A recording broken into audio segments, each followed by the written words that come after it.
Alright, what is up, YouTube? MCool40 here.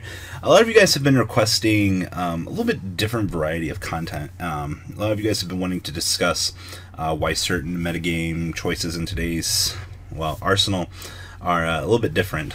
So today we're going to be showcasing the True Draco mirror match. Now, we were going to showcase World Chalice and our good friends Trickstars, but we didn't get the actual chance to get to them. So what you guys just saw was the initial dice roll. Me and my friend were joking before we had actually started. And we're like, you know, whoever actually wins the dice roll is going to be in a much better position throughout the game. And to be fair, it really does set the tone for this. You know, many of you guys have been talking about this potential deck getting hit. Now, one of my friends at Locals over the weekend said, Robbie, our deck truly is unfair. You know, we have 3 True Draco Zoo players at Locals, and that's an absurd amount for honestly what you're getting. Honestly, what you guys are looking at here, the opening hand that I have doesn't actually have a Zoo card in it. So you're going to get the chance to actually kind of see the pace in which Zoo Draco has to perform. Even though I did win the dice roll here, you know, we're going to be trying to get our hand going. As you saw the diagram resolved on the spell card, because we're going to try to net another draw here for our already bad hand, because we need to get another starter. We didn't get there, so we're just going to go Ignis. I believe we top decked the True King's Return trap card. So now we have to try to outplay our opponent here, who's actually got the beautiful rep here. And you guys know how the whole thing is going to go here. Rap here is going to normal summon, dump. We're going to Ignis here. We're going to bring out a Disciple. We have 1 Heritage left in the deck. I don't actually want to bring out Heritage. I'd rather not lose my 3rd Heritage on my opponent's turn to some weird Draco plays. And, you know, this is a perfect example of why our friend Maxi needs to be banned. You know, Maxi forcibly engages my opponent to go, well, fuck, are we going to continue on with our play? And he does have the Ash Blossom in his hand. And we were joking about this later in the game, that he should have Ash Blossomed the Maxi to initially go a little bit further. But the logic of holding it for my Pot of Desires or something else like that later on in the turn definitely isn't bad. Now, he does go for the Broad Bull play here to have another filter for the next turn, which I know a lot of people are going to be like, why would he do that? Just having the Ram for the keepsake through the next turn. It's not like with True Draco, the deck, man, I'm rolling my eyes as much as you guys are. True Draco's honestly fucking stupid, because it's just so fucking easy for your deck to just keep going, and having to deal with a Masterpiece, even in the mirror match, no one wants to do it. As you saw here, the trap card over here is going to get destroyed by Diagram. Oh man, who doesn't love dual diagrams? Trap card's going to destroy attempt to target my guy. Remember, the True Draco trap cards and spells, when they go to the graveyard, they don't actually target, or they don't cause chains. So he targets, we resolve our trap card. Of course, things are going to resolve. And now we have a Masterpiece on the board. So at this stage in the game, things aren't looking too good for our friend on the second side of the table. So Pot of Desires has resolved. Our hand's kind of booty over here, but it's okay because we have a Masterpiece on the board, and I don't think that Masterpiece is really going to go anywhere. Honestly, Trap Monster mode in this matchup is probably the best mode. I mean, both of us are playing Raigeki in the main deck, so it's nothing we have to worry about. Over here, you're going to just watch maximum value come out of this spell card. Honestly, True Draco Heritage is one of the reasons why this is so absurd. Now, the reason why we hate Pot of Desires is when you draw a Pot of Desires within the same turn that you've actually resolved it. Now, our good friend here is going to attempt to make a second move on Diagram here. We've already tapped out our Heritage for the turn, but we have plenty of normal summons still, thanks to the full ability of our deck. Diagram's going to just pop the Broad Bull out of the extra deck zone, because it's just kind of chilling there, you know. He's under Max C, which is a very unfair card, as we have seen throughout the course of this game. We're going to see a potential normal summon here. Yep, we are, for Majesty Maiden. Now, we still do have our shot from Masterpiece. I was trying to hold it for as much as we can, just to kind of make sure that we're not going to lose. I mean, in terms of raw card advantage, we have 2 cards in hand, our field spell, our Masterpiece, and a Disciple. And that's a situation you don't want to find yourself in when your opponent has 3 back row, their Diagram, a Majesty Maiden, and whatnot. Now, a few of you guys are going to question, like, Robbie, why would you give your opponent the Majesty Maiden? We're going to go the end phase here, pop it. I don't really care if it triggers, because now if he has the trap card, we can just, essentially bait it out with our shot, and ensure that we're going to be in a little bit better of a position. So we're drawing for turn here, drawing to 3 cards in hand, and most of you guys are still going to be like, man, he should have Ash Blossomed the Maxi, but that's besides the point. Maxi's such an unfair card as it is. Here we go. Here's Desires coming down. Oh man, isn't it beautiful in a game of Yu-Gi-Oh where every deck is going to literally have the potential to just draw? And there we go. Desires has been shut off. Man, one card fuck yous. It's so beautiful. I believe we're going to just kind of start scouting a little bit here. Diagram's going to attempt to do what Diagram does best. Oh man, I love it. I love the Zoo Dracomir. You guys talk about like uninteractive, but like this matchup, you literally have to be so cautious, because literally one wrong play, you will be in a bad position. Now, like, I consider Masterpiece to be more of an issue than the Zoo engine. I mean, the Zoo doesn't do anything to our good friend Masterpiece. And I mean, there's sometimes where your Masterpiece will be in odd modes like Spell and Trap, but I mean, like, I don't think it really happens. But we're still battling down card advantage here, guys. You guys, Maxi's such an unfair card. We're going to resolve our trap search here. We're going to just go, we're going to grab it. We both have Desired at this point. We've shaved 10 cards off of our decks.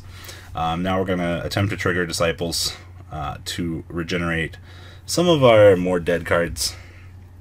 And we're waiting on an initial response here from him to see if he wants to do anything. Yep, Disciples has triggered. We're going to return, it looks like Disciples, Ignis. Nope. We're going to return Super Rejuve, and we're going to save our last shot, it would seem. Oh, no, we forgot. We had to resolve our spell destruction effect. Oh, yes. Oh, yes. We can't forget the good things. So, we have the trap card being attempted to resolve. We're seeing if he's going to do an initial resurrection here. We'll see. You guys have to remember, you can't apply both effects on the same chain, but because of Masterpiece being worded as beautifully that he actually is, we can just shut it off before we do anything. Alright, Tribute Summon has been done. Dynamite is now on the field. This is where Yu-Gi-Oh gets a little bit ridiculous. So, now Disciples is going to trigger.